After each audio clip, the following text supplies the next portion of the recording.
1936 is, again, the year in which the last known thylacine died.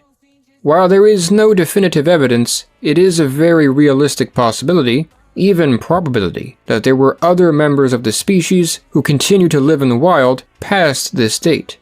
But for how long? It is difficult to say. The odds that the thylacine still exists are admittedly not very good. But they are not zero either, and there are credible researchers who take the possibility that the animal remains alive, hidden in the landscape of Tasmania, seriously.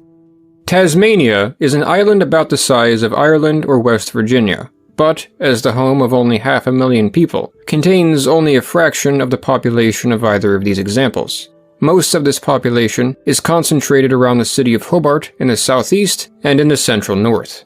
Much of the island remains undeveloped wilderness, much of which is dense forest, especially in the west of the island, some of which can be difficult to access.